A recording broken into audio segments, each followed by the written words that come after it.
Thank you for your introduction, and thank you to COASIT for this wonderful organization. I'm going to talk and to read today about some issues linked to the relationship between the Italian immigration and the Swiss cinema. I have only a few minutes to sketch out some aspect of a rich, complex combination, and for this reason I'm forced to simplify aspect of the history of the Italian migration in Switzerland, as well as dynamics of the history of Swiss cinema, a small cinema in a small country. This research is a part of an ongoing project, but today I will focus my attention on two case studies, Ettore Cella and Paolo Poloni, who are in a certain sense representative of two different ways to depict the Italianità in Swiss cinema, and moreover, I will touch upon the typical representation of Italian migrants during the era of the so-called New Swiss cinema. I would like to begin the core of my presentation with this memorial plaque situated at the center of the historical Quartiere Italiano of Zurich.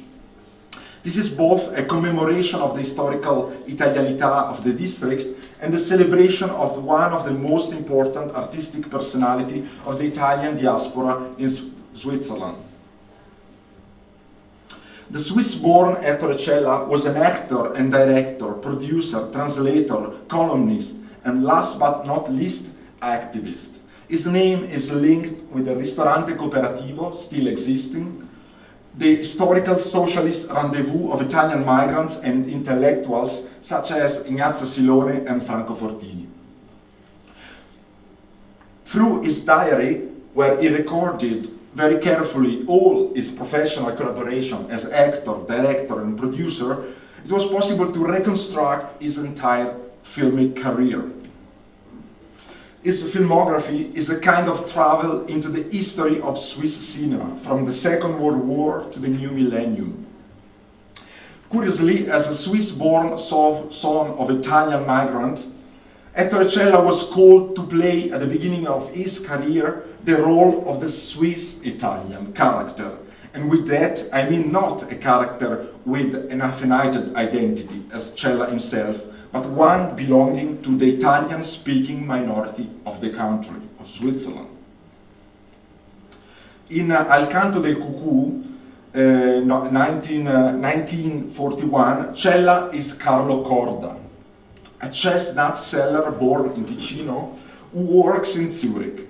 One day he discovered that Mario, his uncle emigrated in the United States, left to him a huge sum of money as heritage on the only condition that he comes back to the native village in Val di Maggia in Ticino to give his contribution in the reconstruction and the repopulation of the valley. The film was promoted as the first film from Ticino, although the director, August Kern, most of the cast and the production company did not belong to Ticino. It's interesting to notice that the Italian actor, Ettore Cella, shaped his character following, in some aspect, the model of Serafino Nostrano, his own coeval, successful Italian radio character, who talks with a caricaturist Swiss-German interrupted by Italian words. In the trailer of the film, Ettore Cella addresses directly the audience with a less caricaturist manner than Serafino Nostrano, but plays with his own bilingual and big cultural identity. And I would like to show now a part of the trailer.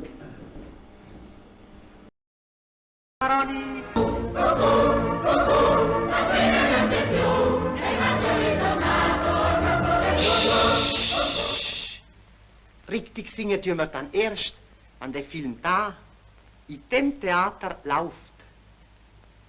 E voi tutti, sie alle müssen dann kommen und mitsingen. Capito? Arrivederci. Wieder schauen.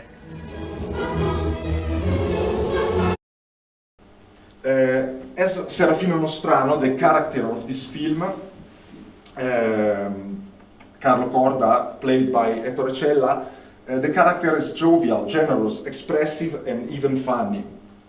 Characteristics which are stressed in his following films. Ettore Cella, in fact, is called by Kurt Fru, an important Swiss director between the 50s and the 60s, to play the most important role of his life. Bäckerei Zurer, so the name of the film, 1957, is one of the first Kleinbürger drama, a genre characterized by a quite realistic depiction of the urban life, a novelty for the Swiss cinema, traditionally devoted to the representation and idealization of the countryside life or of the Alpine culture. Bäckerei Zurer, one of the most important Swiss films of the last century, is set again in the Quartiere Italiano of Zurich, in the same district where Ettore Cella was born and today celebrated through a commemorative plaque. In this film, the protagonist, Zurer, is a conservative and racist baker, whose son do not seem really interested in continuing the family-owned bakery. The youngest son is the biggest delusion for his father, is up to make a career as a sport bicyclist, and even worse, loves a young Italian girl, Gina, daughter of Renato Pizzani, an Italian chestnut seller played by, needless to say, Ettore Cella.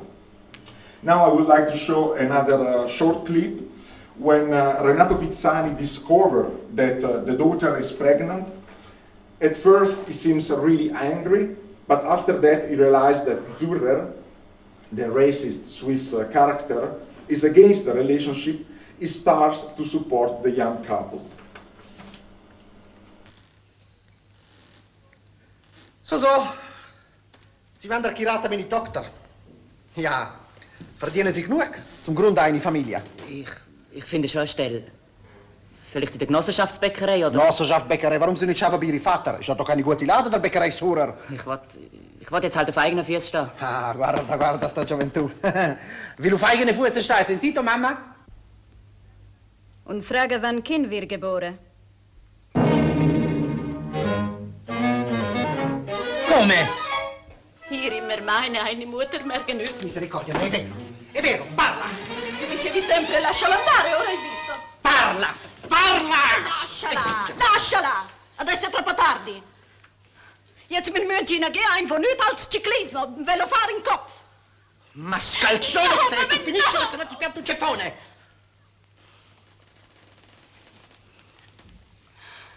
Studergina Gern. Ma cosa vuoi che dica? Finitela!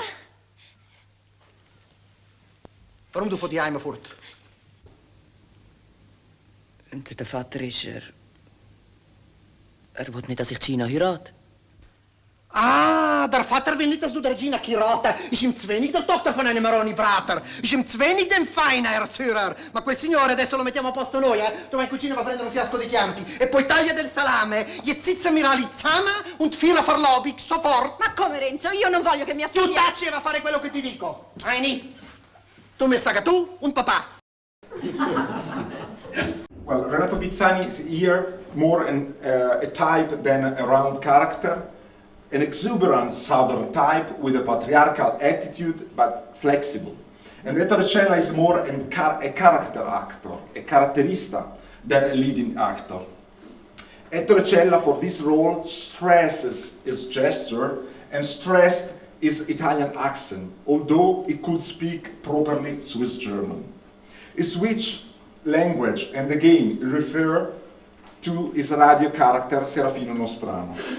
Ettore Cella is called 2 years later by Kurt Fru himself to play again an Italian type in Inter den Sieben Gleisen, a sort of spin-off of Bäckerei Zurer. With both films, the Italian migrant goes into the history of Swiss film. The representation of the Italian migrants is, in both films, stereotypical, but at the same time positive. In Bäckerei Zurer, the colored Renato Pizzani is ready to accept the marriage, the transcultural marriage, and to support the young couple. In spite of his patriarchal attitude, Pizzani is in fact a positive counter-model of the Swiss protagonist, who changed his mind only at the end of the film. Stereotype is today a negative term. This stems from justified objections of various social groups, often minorities, but also from different theoretical traditions. When Walter Lippmann coined the term, it did not intend it to have necessarily a pejorative connotation. The stereotype is in fact an often inevitable ordering process to refer to complex and multifaceted aspects of reality. It's a way to express indirectly values and beliefs, not always discriminatory. As a film scholar Richard Dyer affirmed, quote, "The role of stereotypes is to make visible the invisible," end quote. In this case, is to make visible a minority in a popular and local filmic genre. And here a slide on Ettore Cella as a sum up. Ettore Cella is in fact, through his ability as a characterista, gave visibility both to the Swiss Italian and the Italian minority in the Swiss cinema. Ettore Cella established a positive and influencing tradition of Italian characters in the Swiss cinema and became a witness of the history of the Italian district of Zurich at the end of the last century. There are many reportages in the 18th and 19th about the disappearing of Little Italy with Ettore Cella. Here we have an example with the picture taken from Bäckerei Zurrer. As I said, the Italian type played by Ettore Cella and Bäckerei Zurrer inaugurated a series of Italian characters in Swiss film who are often a positive counterpart of a Swiss character. From the middle of the 60s onwards, the presence of the Italian migrants in Swiss cinema, both in fiction but more in documentaries, became quite important. In the traditional historiography, the so-called New Swiss cinema began in 1964 with the release of 3 films which dealt with the social and political concern of contemporary society, in particular migration and war. 2 of these films were devoted to the issues of Italian migration. Italy, in fact, has been the land of provenance of the biggest part of foreign workers in Switzerland after the Second World War. The most important film of this is Siamo Italiani, a documentary which shows the daily life of Italian migrants in Switzerland. The Italian migration itself was engaged through the cinema against the xenophobia, and this is an example, Alvaro Bizzarri. I don't have time to talk about him, but it's a really interesting personality. At the moment of my project, I'm working with Swiss director with Italian origins, the so-called Secondi. There are quite few names in Switzerland, but I would like to focus today on Paolo Poloni, whose cinema is often a reflection on his own in-between identity. Paolo Poloni was born in the canton of Lucerne in 1954. The father came from Veneto, Venice, and the mother from Milan. At the end of the 80s, Paolo Poloni was making videos in the context of the youth movement of Zurich, working with a sort of independent broadcast called Fluchtkanal. In the digital archive of the Social Archive, I found a reportage of Poloni about the gentrification of Zurich, Little Italy, and in particular about Italian families forced to move out of the city because of the speculation. And once again, the displacement of Italian migrants from Little Italy. In 1993, Paolo Poloni shot one of the most important films of his career, Asmara. Asmara tells the story of Poloni's father, Aurelio, his life in Asmara, in Eritrea, as a colonizer, and his following emigration to Switzerland. Asmara presents the biography of a simple person, of a migrant, confronted with the historical events surrounding him, in particular the Italian colonization of Africa. We are in 1993, and this documentary is quite important in the realm of the Italian culture where, quote, the beginning of the decolonization process did not coincide with the beginning of the post-colonial era, end quote. As Cristina Lombardi Diop and Caterina Romeo noticed, in fact, in Italy, a post-colonial debate and perspective is quite a recent fact amongst intellectuals and scholars, and it's still not rooted in the collective memory of the people. The most important issue of this film of Asmara is, however, another. As this anonymous journalist of the Tagesanzeiger in fact noticed, Asmara is principally a personal, intimist, and fundamentally autobiographical documentary. Paolo Poloni in this film goes in search of an identity, in search of a place that can be called Heimat, the untranslatable and multifaceted German word which describes both a place of belonging and an emotional link with it. This search of an identity is for Poloni impossible. There is no place that can be called Heimat. Through his film, and in general through his cinema, Poloni represents the contradiction of being in between, of being neither Italian nor Swiss, a typical contradiction of an entire generation of Swiss-born Italian. This in-between identity is even more complicated in Poloni because of the African experience of his father. For some Swiss filmmakers with Italian origins, making film is a way to rediscover their own identity, an exploration into the historical memory of the Italian migration. For Poloni, at the contrary, making film is a way to deconstruct the Italian identity, or better, to deconstruct the myth of the Italianità. From the 80s onwards, in fact, Italianità in Switzerland became in general a positive quality, in particular in the urban context of the German Switzerland. After the 80s, the Swiss-German society tended to idealize a certain aspect of Italy. New aspects of admiration were added to the traditional picturesque representation of Italy and Italians. In his cinema, Paolo Poloni tried to deconstruct this aspect.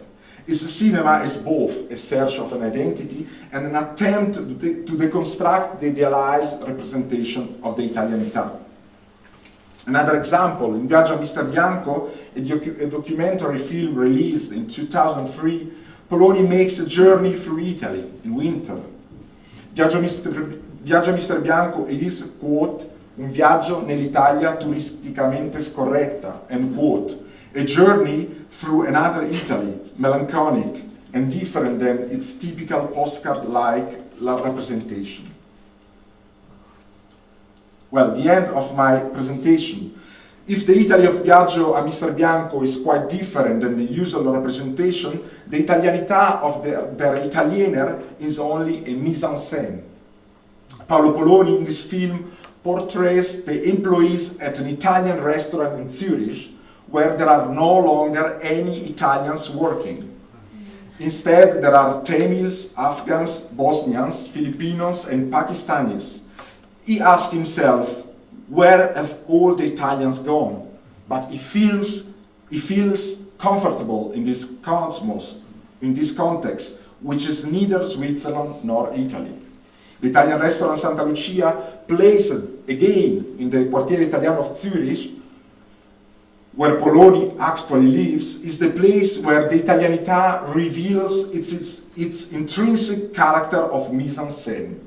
The restaurant, as Poloni himself states in his film, is the place par excellence of the mise-en-scène.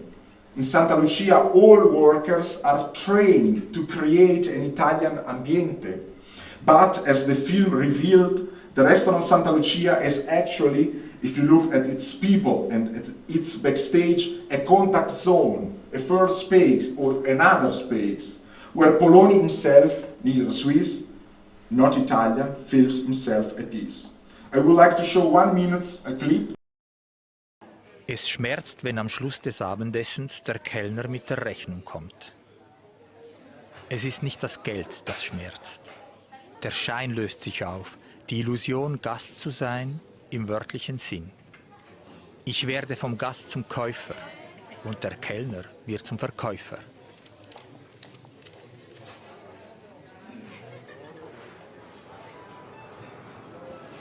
When the world seems to shine like you've had too much wine, that's amore. Bells will ring, ting-a-ling-a-ling, ting-a-ling-a-ling.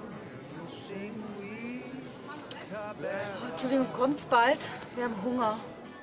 Hearts will play, tippy-tippy-tate. Die Dinge ändern sich rasch in meinem italienischen Restaurant, in dem die Köche Afghanen sind und die Pizzaioli Tamilen, und das mir vielleicht gerade darum das Gefühl gibt, Teil zu sein eines unbestimmten Ganzen.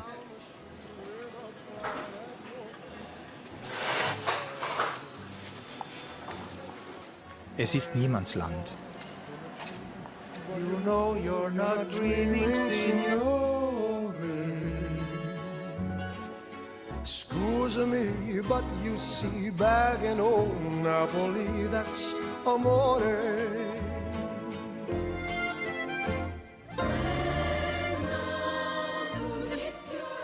Wenn mich jetzt jemand fragen würde, was ich gemeinsam habe mit Jelka, Abdul oder Maya, dann würde ich sagen, wir kommen alle von einem Land, das es nicht mehr gibt.